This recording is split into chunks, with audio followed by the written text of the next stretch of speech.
Assalamualaikum warahmatullahi wabarakatuh.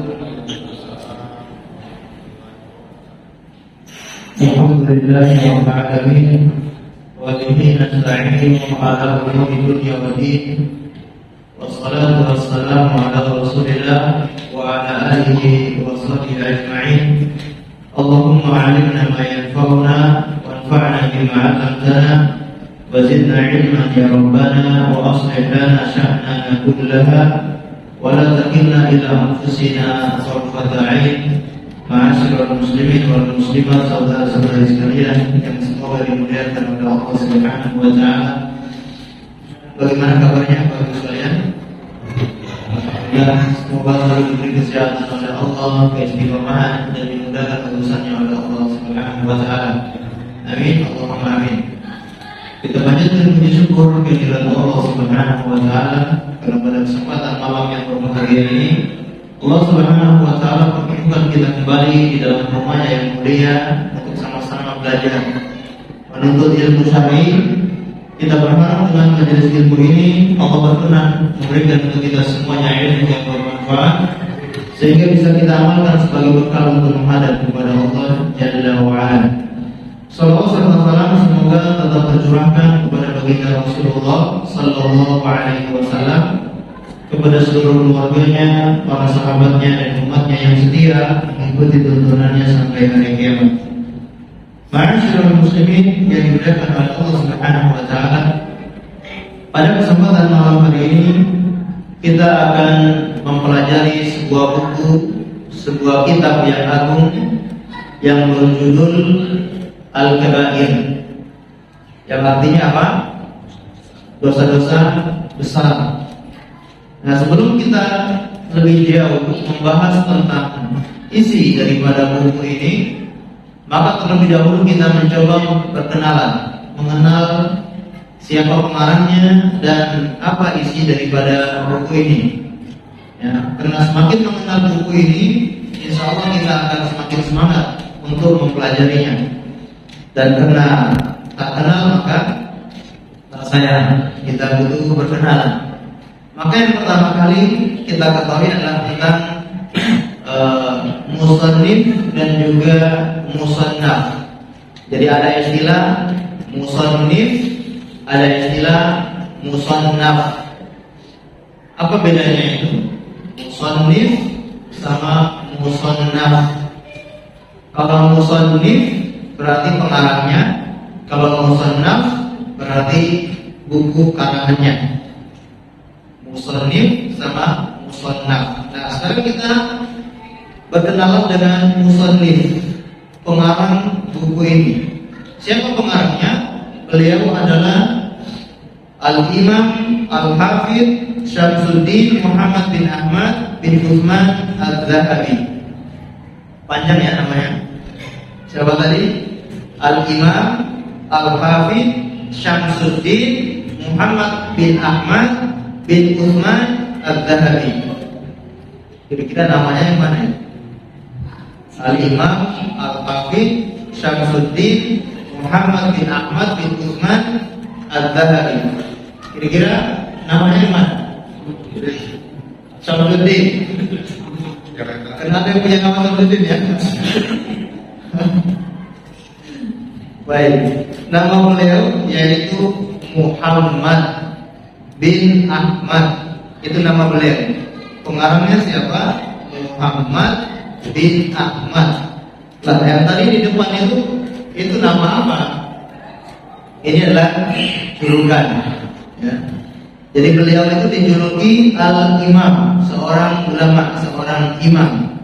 Juga dijuluki dengan Al-Hafidh, seorang hafidh. Jadi hafidh itu bukan hanya orang yang menghafal Al-Quran 30 juz.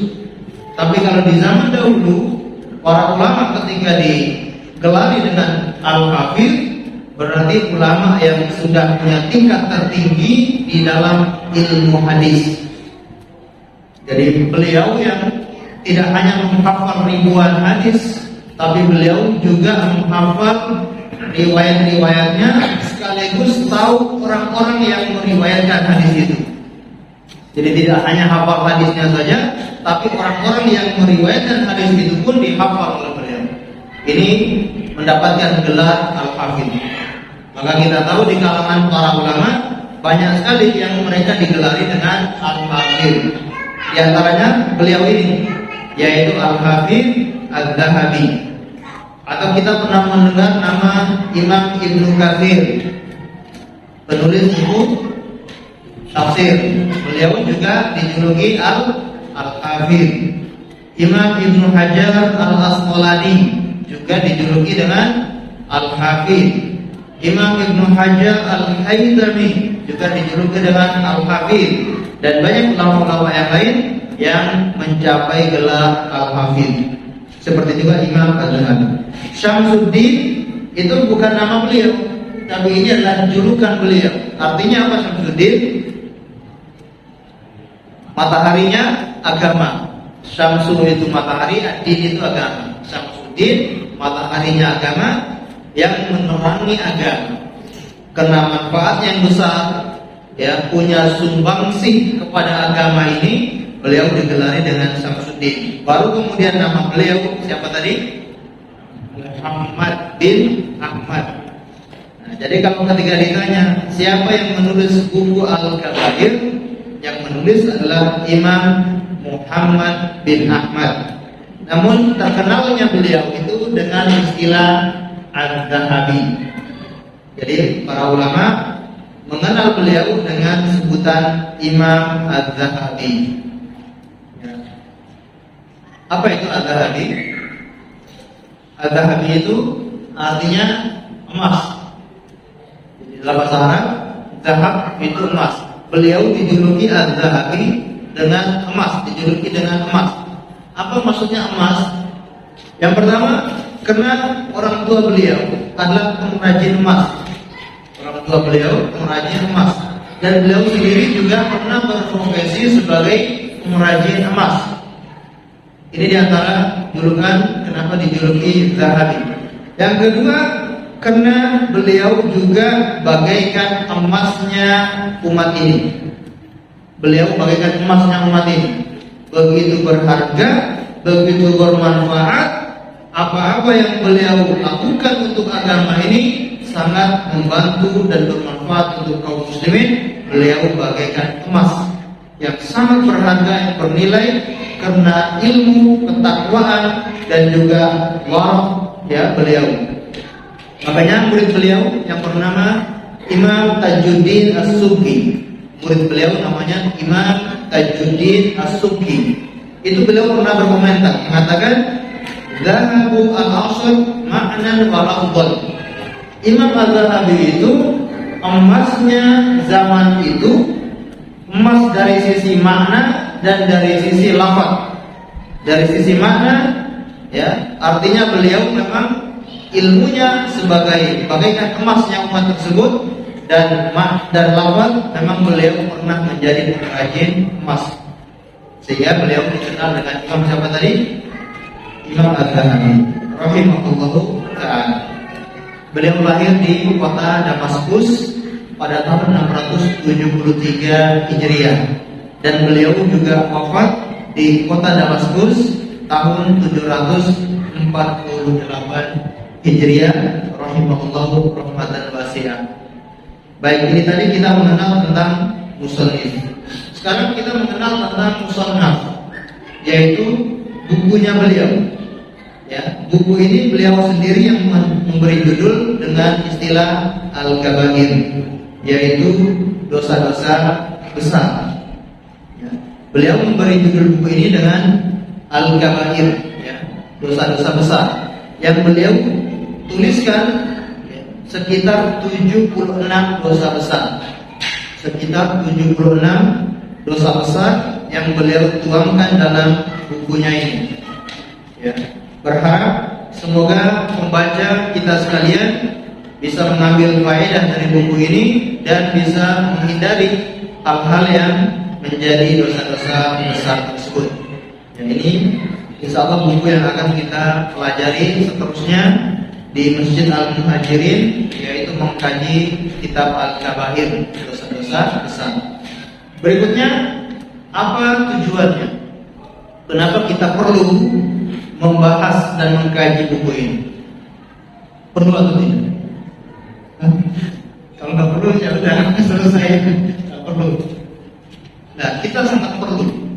Kita sangat butuh untuk mengenal, mempelajari apa saja dosa-dosa besar. Tujuannya apa? Agar kita bisa menghindari, menjauhi, jangan sampai terjatuh dalam perbuatan dosa-dosa besar tersebut. Karena ketika kita tidak tahu sesuatu, sangat mungkin terjadi kita akan terjatuh dalam perkara tersebut. Sehingga banyak ulama yang memberikan pernyataan. Di antaranya ada sebuah syair yang mengatakan, "Araftu syarra la lisyarri." Aku mengetahui keburukan bukan untuk melakukan keburukan itu, walakin litawaqqi, akan tetapi aku untuk jaga-jaga, untuk menjaga diri, ya.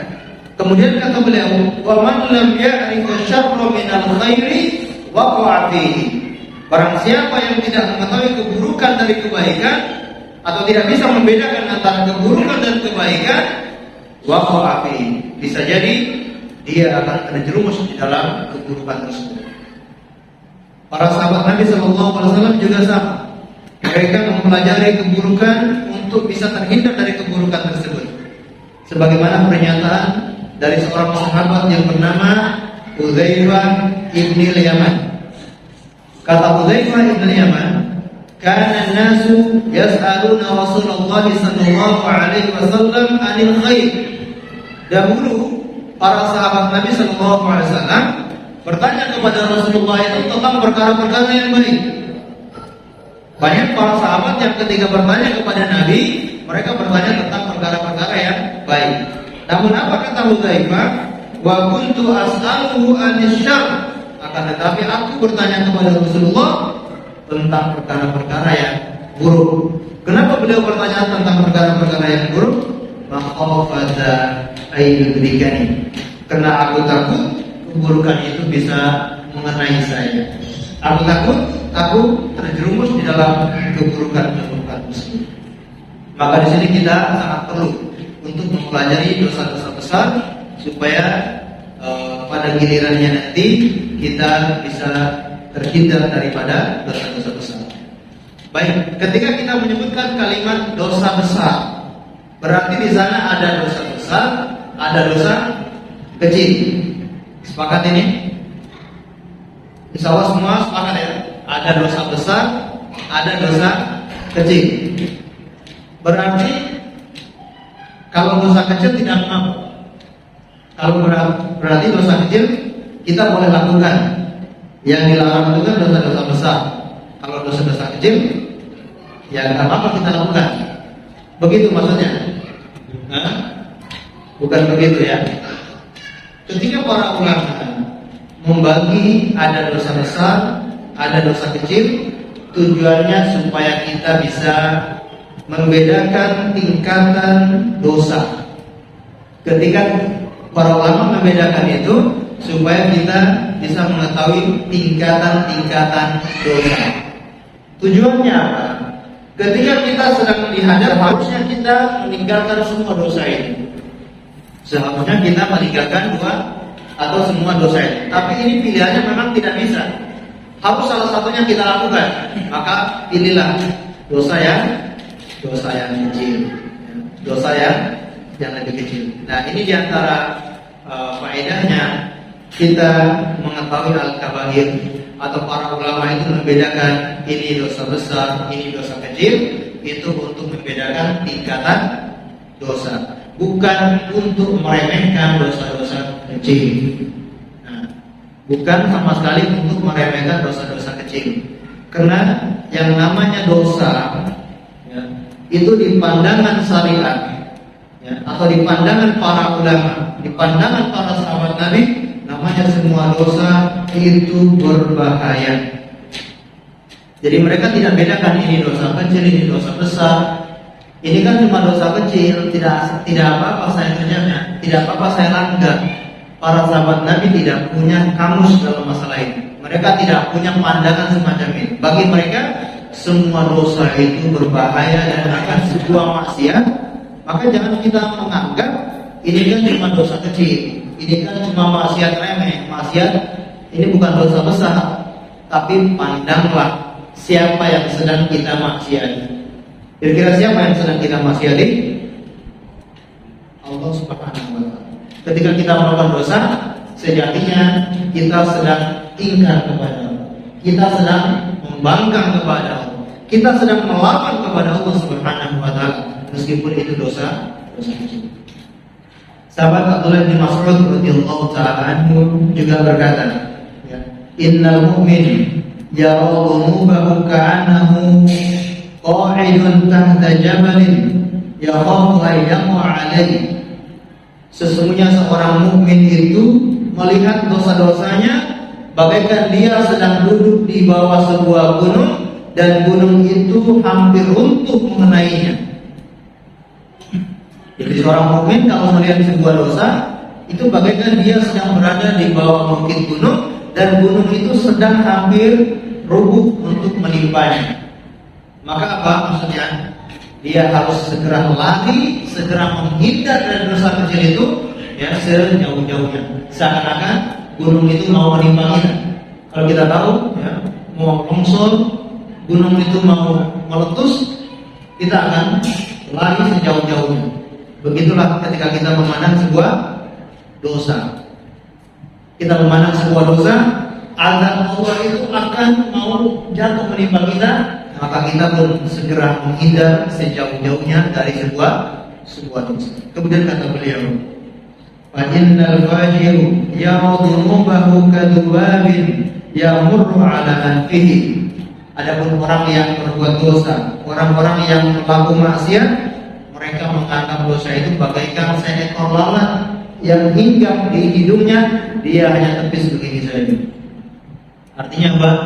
Orang-orang yang buruk, orang-orang yang fajir itu selalu meremehkan sebuah dosa, menganggap dosa itu bagaikan seekor lalat yang tidak berbahaya, ya, yang hanya ringan, tidak berbahaya, ditepis langsung terbang. Akan tetapi sebaliknya seorang mukmin itu harus memandang sebuah dosa itu hal-hal yang akan membinasakannya.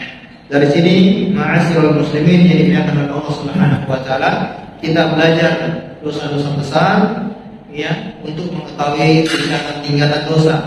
Tidak sama sekali untuk meremehkan, ya, dosa-dosa kecil. Kita berusaha sekuat tenaga menghindari dosa-dosa besar dan juga menghindari dosa-dosa kecil.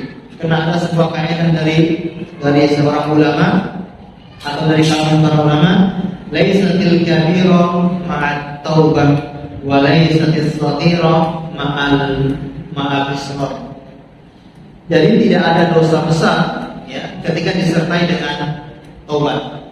Ketika seorang melakukan dosa besar lalu dia bertobat kepada Allah, maka dosa besarnya itu akan terhapus kalau betul-betul bertobat. Kemudian kata para ulama, walaisatis saghira ma'al israr, dan tidak ada dosa kecil kalau dilakukan secara terus-menerus. Yang berbahaya itu kalau dilakukan secara terus-menerus. Kita tahu, ya, meskipun ini dosa kecil, tapi kalau dilakukan secara terus-menerus, maka jatuhnya bukan kecil lagi, tapi itu menjadi besar. Sebagaimana pepatah mengatakan, fa innal jibala minal hasad. Sesungguhnya gunung itu awalnya dari kerikil-kerikil kecil berkumpul, tumpuk menjadi sebuah gunung yang besar. Begitupun dosa-dosa kecil, kalau dibiarkan terus dilakukan, lama-kelamaan menjadi besar dan bisa jadi itu akan menghancurkan kita sekalian. Dan kita tidak ingin ketika kita meninggal dunia dalam keadaan melakukan sebuah dosa. Meskipun itu dosa kecil, kita tidak ingin sedang melakukan sebuah dosa, melainkan kita ingin ketika Allah mencabut nyawa kita sedang melakukan ketaatan kepada Allah Subhanahu wa Ta'ala. Dan orang itu meninggal biasanya sesuai dengan kebiasaan. Orang meninggal itu biasanya sesuai dengan kebiasaan. Maka jangan sampai, ya, kebiasaan kita melakukan sebuah dosa dan meninggal dalam keadaan melakukan sebuah dosa. Alhamdulillah. Ma'asyiral muslimin yang dimuliakan oleh Allah Subhanahu wa taala. Tadi kita mengenal musannif, kemudian musannaf, dan juga tujuan kenapa kita membahas buku ini. Sekarang kita baru mulai masuk membahas pembukaan atau muqaddimah dari kitab Al-Kabair. Di sini beliau menuliskan yaitu Muqaddimatul Mu'allim, atau ini tulisan dari pengarang tulisan dari penerbit ya, Muqaddimah penulis. Nah, Imam Az-Zahabi mengawali bukunya ini di pembukaan dengan kalimat Bismillahirrahmanirrahim. Hampir semua ulama ketika mengarang sebuah tulisan biasanya selalu diawali dengan kalimat Bismillahirrahmanirrahim. Tujuannya apa? Yang pertama, untuk meneladani Allah Subhanahu wa taala dan meneladani Rasulnya sallallahu alaihi wasallam. Allah Subhanahu wa taala di dalam mengawali kitab sucinya Al-Qur'anul Karim dengan apa? Bismillahirrahmanirrahim. Maka jumhur ulama menyebutkan kalimat atau ayat Bismillahirrahmanirrahim itu bagian dari surat Al-Fatihah, ya, bagian dari surat Al-Fatihah. Sedangkan di surat-surat yang lain itu tidak termasuk bagian daripada surat tersebut. Yang bagian daripada surat adalah di surat Al-Fatihah, ya. Makanya diawali dengan Bismillahirrahmanirrahim. Alhamdulillahirabbil alamin. Rasulullah SAW ketika menulis surat yang akan dikirimkan kepada raja-raja di masa itu juga selalu mengawali suratnya dengan kalimat Bismillahirrahmanirrahim. Min Muhammadin ila Malik fulan, ila Faisal, ila Kaisar, atau ila Raja fulan dan fulan. Ya, Bismillahirrahmanirrahim. Nah, para ulama juga demikian. Mereka ingin meneladani Allah dan juga meneladani Rasulullah, sehingga dalam buku-buku mereka selalu diawali dengan Bismillahirrahmanirrahim. Nah, kita pun seharusnya sama. Seluruh aktivitas kita seharusnya kita berusaha untuk mengawali dengan kalimat Bismillahirrahmanirrahim. Mau makan, mau pakai pakaian, mau keluar rumah, masuk ke dalam rumah, naik kendaraan, mau nyalakan mobil, nyalakan motor, mau apa saja, kita berusaha semua itu kita awali dengan kalimat Bismillah. Baik sekedar Bismillah atau lengkap Bismillahirrahmanirrahim. Tujuannya yang pertama, kita ingin dapat berkah. Setiap kalimat yang diawali dengan menyebut nama Allah, Bismillahirrahmanirrahim, dengan menyebut nama Allah, kita menyebut nama Allah di awal melakukan aktivitas, kita ingin aktivitas kita ini diberkahi oleh Allah Subhanahu wa taala. Dan di sana ada sebuah hadis, meskipun hadis ini dinilai lemah oleh sebagian ulama. Apa bunyi hadisnya? Yang artinya setiap amalan yang tidak diawali dengan Bismillah ia tabata, maka dia akan terputus. Meskipun ini hadis yang lemah, tapi kandungannya benar. Artinya kita berusaha setiap aktivitas kita awali dengan Bismillahirrahmanirrahim untuk mendapatkan keberkahan. Kemudian dengan Bismillah ini kita ingin membangun hubungan yang erat dengan Allah Subhanahu wa taala. Ketika kita ingin melakukan sesuatu, kita menyebut nama Allah, itu bertanda hati kita ini selalu bergantung sama Allah Subhanahu wa taala. Contohnya, mau minum saja, kita mengucapkan Bismillah, kemudian kita minum, maka kita akan bisa merenungkan bagaimana nikmat Allah yang besar berupa air minum ini.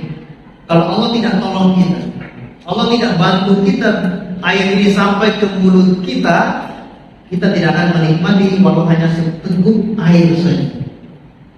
Nah, ini fungsinya kita baca Bismillah itu bukan hanya kita sekedar membaca, tapi kita berusaha merenungkan makna bismillah itu dengan menyebut nama Allah, dengan memohon pertolongan dari Allah Subhanahu wa taala. Jadi ketika meminum air minum saja kita membaca bismillah, hati kita ya langsung ingat Allah, ingat ya memohon pertolongan kepada Allah Subhanahu wa taala. Apalagi aktivitas yang lainnya. Apalagi di sana ada doa-doa yang memang diperintahkan harus membaca bismillah ya untuk memulai pekerjaan tersebut secara khusus. Contohnya seperti apa? Mau makan, mau minum, mau masuk rumah, ya itu dianjurkan untuk membaca bismillah. Baik. Kemudian kata beliau di sini, beliau mengawali dengan kalimat alhamdulillahi 'alal imani bihi. Segala puji bagi Allah atas keimanan kepadanya. Beliau di sini mengawali dengan memuji Allah atas keimanan.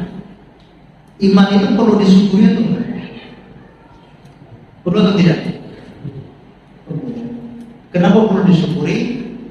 Karena nikmat terbesar, anugerah yang paling agung di dalam hidup kita, anugerah keimanan yang tidak bisa ditukar dengan anugerah berupa harta, anugerah berupa anak-anak keturunan, anugerah berupa kesehatan, anugerah berupa yang lainnya tidak bisa ditukar dengan kenikmatan iman. Maka iman ini perlu disyukuri. Maka di sini beliau mengatakan alhamdulillahi 'alal iman. Segala puji bagi Allah atas keimanan. Karena Allah Subhanahu wa taala berfirman dalam ayat yang lain atau dalam sebuah ayat, walakinnallaha habbaba 'alaikumul iman, walakinnallaha habbaba ilaikumul iman wa zayyanahu fi qulubikum wa qarraha 'alaikumul kufra wal fusuqa wal isyan ulaika humur rasyidun. Kata Allah Subhanahu wa taala, akan tetapi Allah yang telah menjadikan kalian itu cinta kepada keimanan. Kita bisa mencintai keimanan, tertarik dengan keimanan. Siapa yang membuat? Siapa yang membuat itu semua? Allah. Walakinnallaha habbaba ilaikumul iman. Allah lah yang membuat kalian tercinta kepada keimanan. Wa zayyanahu fi qulubikum, dan Allah yang menghiasi keimanan itu di dalam hati kalian. Wa qarraha 'alaikumul kufra wal fusuqa wal isyan, dan Allah yang membuat kalian benci terhadap kekufuran, terhadap kemunafikan, terhadap kemaksiatan, yang membuat kalian tidak suka, itu adalah Allah Subhanahu wa taala. Ulaika humur rasyidun. Mereka itulah orang-orang yang mendapatkan petunjuk. Kemudian Allah lanjutkan firman-Nya, fadlan minallahi wa ni'mah. Keutamaan dari Allah dan kenikmatan dari Allah Subhanahu wa taala. Jadi tadi Allah berbicara tentang keimanan, kemudian Allah mengatakan keimanan itu karena keutamaan yang Allah berikan kepada kalian dan kenikmatan yang Allah berikan kepada kalian. Kalau ini adalah sebuah kenikmatan dan memang ini adalah sebuah kenikmatan, maka kenikmatan ini harus diapa? Harus disyukuri. Alhamdulillahi 'alal iman. Dan ini juga menjadi indikasi ya, atau ini menjadi sinyal ya. Kalimat beliau ini di awal ini menjadi sinyal bahwasanya yang membuat kita terhalang, terhindar, tidak terjatuh di dalam dosa-dosa besar, apa itu kira-kira? Keimanan. Keimanan itulah yang mencegah kita dari melakukan dosa-dosa besar. Maka itu perlu disyukuri. Apalagi seorang yang imannya adalah iman yang sempurna. Apa itu iman yang sempurna? Yaitu yang menjalankan rukun iman yang berapa? Yang 6 ini. Ketika kita sudah mampu menjalankan rukun iman yang 6 ini, insya Allah iman kita sudah sempurna. Maka di sini beliau mengatakan, alhamdulillahi 'alal imani bihi. Segala puji bagi Allah atas keimanan kepadanya, wa bi kutubihi, dan juga iman kepada kitab-kitabnya, wa rusulihi, kepada rasul-rasulnya, wa malaikatihi, dan iman kepada malaikat-malaikatnya, wa aqdarihi, iman kepada takdir-takdirnya, wa sallallahu ala nabiyyina Muhammadin wa ala alihi wa ansarihi, dan salawat dan taslim kepada Nabi Muhammad sallallahu SAW dan juga kepada keluarganya, wa ansarihi dan juga kepada penolong-penolongnya, sholatan daimatan, sholawatan yang terus berlangsung, tuhilluna darul qarari fi jiwarihi, yang itu akan mengantarkan kita kepada kehidupan yang kekal di sisinya atau di sampingnya. Jadi di sini beliau memberikan mukadimah untuk kita memuji Allah atas anugerah keimanan. Lalu di sini beliau mulai menerangkan tentang isi buku ini. Kata beliau, hadzal kitab nafi'un fi ma'rifatil kabair ijmalan wa tafsilan. Ini adalah sebuah buku yang sangat berguna di dalam mengetahui dosa-dosa besar secara ijmalan, secara global, wa tafsilan, dan juga secara terperinci. Apa yang dimaksud dengan dosa-dosa besar secara global dan dosa-dosa besar secara istilah? Dosa-dosa besar secara ijmalan, secara global maksudnya adalah dosa-dosa besar yang ketika kita membaca nas-nas Al-Quran, kita langsung paham kalau ini adalah dosa besar, atau dosa-dosa besar yang memang sudah disebutkan oleh Allah di dalam nas-nas Al-Quran. Ada atau tidak? Allah di dalam Al-Quran, di dalam beberapa ayatnya menyebutkan tentang dosa-dosa besar. Ada atau tidak? Ada ya, insyaallah. Contohnya seperti membunuh jiwa tanpa hak. Ya. Allah sebutkan itu sebagai dosa besar. Bahkan Allah sampai sebutkan aturan hukuman bagi orang yang membunuh orang lain tanpa hak, yang dikenal dengan hukuman qisas. Ya. Kutiba alaikumul qisasu fil qatla, diwajibkan kepada kalian untuk qisas di dalam pembunuhan. Dan dalam beberapa ayat yang lain atau ayat selanjutnya, ya, kata Allah, sesungguhnya di dalam qisas itu ada kehidupan. Di dalam qisas ada kehidupan. Qisas itu kan membunuh orang. Orang membunuh dibalas dengan membunuh orang, tapi Allah sebutkan ini sebagai kehidupan. Apa maksudnya? Membunuh orang atau orang ini dibunuh tapi kehidupan. Karena di dalam hukum atau menerapkan hukum qisas itu akan menyelamatkan banyak nyawa. Kok bisa seperti ini? Biasanya yang membuat orang itu saling tawuran, saling perang satu sama lain, bunuh-membunuh, biasanya itu disebabkan karena dendam. Apakah dendam yang baru ataupun dendam yang sudah turun-temurun? Mungkin dia dendam dari orang tuanya. Jadi orang tuanya mewariskan dendam. Mereka punya permusuhan dengan kabilah ini atau dengan wilayah ini. Nah, kenapa bisa ada dendam? Karena mungkin kasus yang belum tuntas diselesaikan.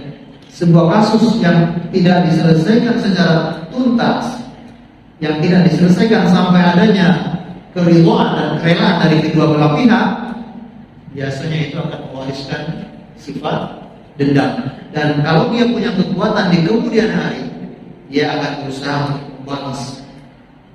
Nah, ketika ada orang yang membunuh orang lain dan ditegakkan hukuman qisas, ini akan menghilangkan rasa dendam.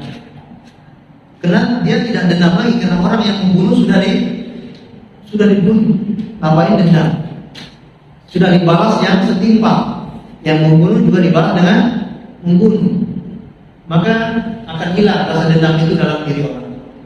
Tapi kalau dia membunuh seseorang, kemudian dia hanya di penjara beberapa tahun, kemudian dia keluar lagi, bagaimana keluarga ini atau anak-anaknya melihat orang yang pernah membunuh bapaknya? Ya biasanya masih dendam, bahkan dia akan berusaha membunuh orang. Dan ketika dia berusaha membunuh itu biasanya akan ada saling bela-membela. Dan disitulah mulai timbul apa? Perang. timbul tawuran dan sebagainya. Nah, maka sangat berguna ketika kita menerapkan hukum Islam, yaitu dengan kisos. Bagaimana Ustaz kalau di negara kita tidak menerapkan hukum kisos? Berarti kalau ada yang membunuh, diapakan? Kaidahnya, prinsipnya, kita tidak boleh ridho, kita tidak boleh rela di negara kita atau dimanapun tidak menerapkan hukum Allah. Kita tidak boleh ridho dengan aturan ini. Aturan yang membunuh akan dipenjara sekian tahun dan sekian tahun, kita tidak boleh ridho dengan peraturan ini. Kita melakukan peraturan itu dengan terpaksa. Tidak boleh kita ridho lapang dada dengan peraturan ini. Yang kita ridho adalah peraturan yang Allah Subhanahu wa Ta'ala, itu yang harus kita ridho. Jadi peraturan yang tidak sesuai dengan hukum Allah, kita melakukannya hanya dengan apa? Keterpaksaan. Tidak boleh ada rasa ridho sama sekali dalam hati kita. Karena kalau kita ridho dengan peraturan itu, berarti kita merasa peraturan itu baik. Merasa peraturan selain Allah itu baik, maka ini sangat berbahaya terhadap keimanan diri. Hanya peraturan Allah, hukum-hukum Allah, itulah hukum-hukum yang sempurna, hukum-hukum yang baik. Nah, mungkin di negara kita belum menerapkan sempurna hukum-hukum Allah tersebut. Baik, sampai mana tadi? Contoh dosa-dosa besar, ya, seperti membunuh. Kemudian dosa zina, juga Allah sebutkan dalam Al-Quran, yang sudah menikah harus dirajam, yang belum menikah yaitu dicambuk 100 kali kemudian diasingkan. Kemudian dosa makan riba. Nah, dosa makan riba ini juga dosa besar. Jangan kita anggap enteng dosa masalah riba. Meskipun dalam hidup kita mungkin sulit sekali untuk bisa terhindar dari praktek riba. Ya. Seandainya kita sulit sekali untuk terhindar dari praktek riba ini, setidaknya kita tidak boleh ridho, harus ada keingkaran dalam hati kita terhadap riba ini. Ya. Kemudian dosa apa lagi? Mencuri, ya. Mencuri, wasariqu tuqattu aydiyahuma. Orang yang membunuh baik laki-laki, orang yang mencuri baik laki-laki maupun perempuan, potonglah tangan mereka. Nah, ini namanya ijmalan.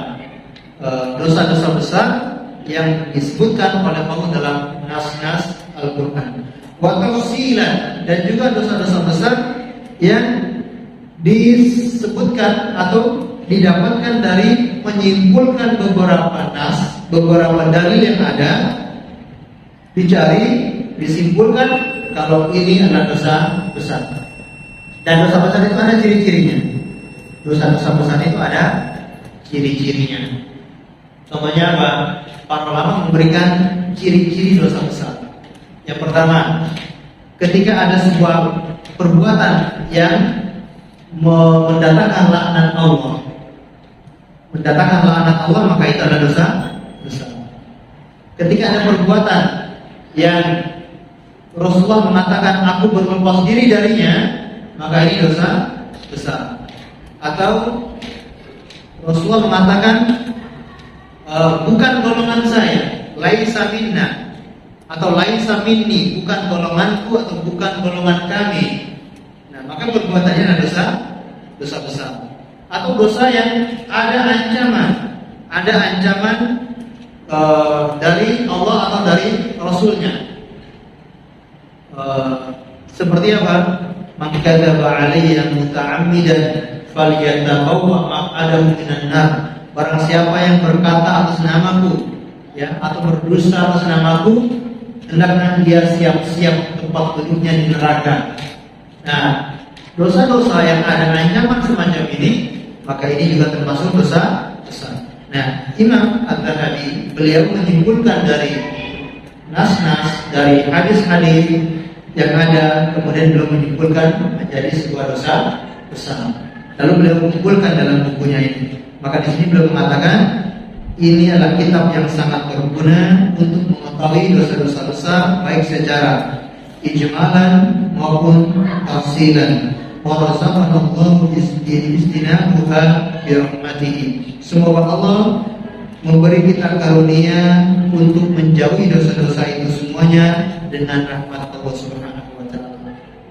Baik, kita berhenti sejenak untuk mendengarkan azan, kemudian kita lanjutkan kembali, ya, kita teruskan sedikit.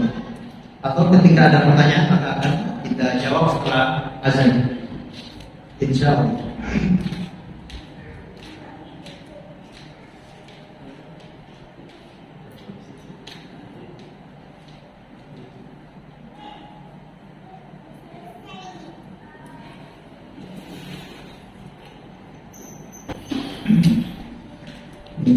Ma'asyiral muslimin yang dimuliakan Allah Subhanahu wa taala. Setelah beliau menyebutkan tentang apa isi kandungan buku ini, lalu beliau mengatakan atau berdoa kepada Allah, razaqanallahu istinabaha bi rahmatihi. Semoga Allah menganugerahkan kepada kita untuk menjauhinya dengan rahmatnya. Ini juga kalimat yang sangat dalam. Kalau kita renungkan kalimat ini, masya Allah begitu dalam dan begitu luar biasanya kalimat-kalimat yang ditulis oleh para ulama. Apa maksudnya? Semoga Allah memberi kita karunia bisa menjauhinya dengan rahmatnya. Jadi kita bisa menjauhi dosa-dosa besar ini bukan karena kita tahu, oh ini dosa-dosa besar, ini dan ini. Bukan hanya ini. Pengetahuan kita terhadap dosa-dosa besar itu belum cukup untuk membuat kita terhindar dari dosa-dosa besar. Tapi yang lebih penting daripada itu adalah birahmati, rahmat Allah. Allah yang merahmati kita, Allah yang beri hidayah, taufiknya kepada kita semuanya, sehingga kita itu bisa menjauhi dosa-dosa besar.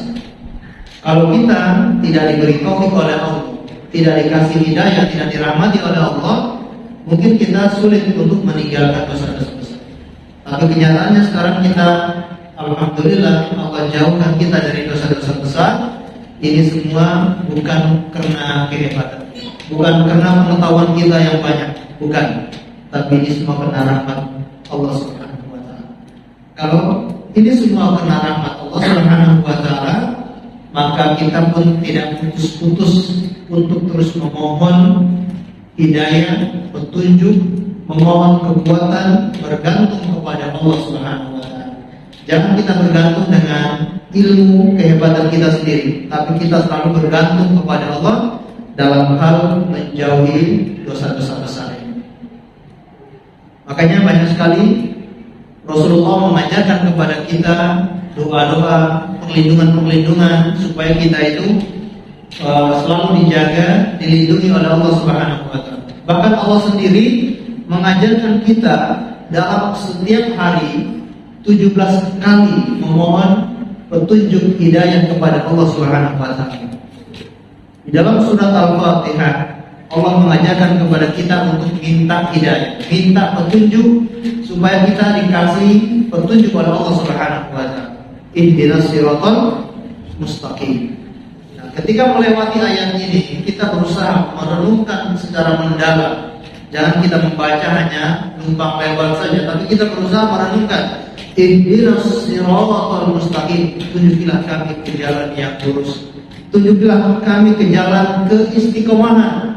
Ini yang kita minta kepada Allah di setiap kita sholat 5 waktu. Maka perlu untuk menjauhi dosa-dosa besar harus butuh 2 hal. Pengetahuan kita terhadap dosa-dosa besar itu, dan yang kedua rahmat Allah. Kita selalu memohon rahmat dari Allah Subhanahu wa taala. Allahu a'lam bishawab. Ini yang mungkin bisa kita pelajari pada kesempatan malam hari ini. Dari poinnya, ya, di awal tadi kita membahas tentang berkenalan dengan musannif dan juga musannaf, penulisnya dan juga bukunya. Kemudian kita juga membahas tujuan kenapa kita belajar buku ini. Di antaranya supaya kita jangan sampai terjatuh dalam dosa-dosa besar, dan juga supaya kita tidak meremehkan dosa-dosa kecil. Kemudian juga kita tadi membaca sedikit, ya, tentang rasa syukur kita kepada Allah terhadap keimanan yang Allah berikan kepada kita. Karena dengan keimanan itulah kita bisa menjauhi dosa-dosa besar.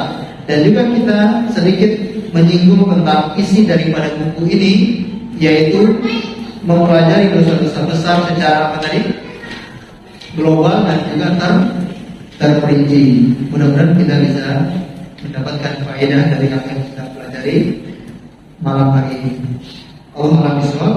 Sebelum kita akhiri, ada yang ditanyakan atau tidak ada? Alhamdulillah tidak ada ya. Baik, kita akhiri dengan membaca doa kafaratul majlis. Subhanakallahumma wa bihamdika asyhadu an la ilaha illa anta astaghfiruka wa atubu ilaik. Wa sallallahu ala nabiyyina Muhammad wa sahbihi ajma'in. Terima kasih atas segala perhatiannya. Mohon maaf atas segala kekurangannya. Assalamualaikum warahmatullahi wabarakatuh.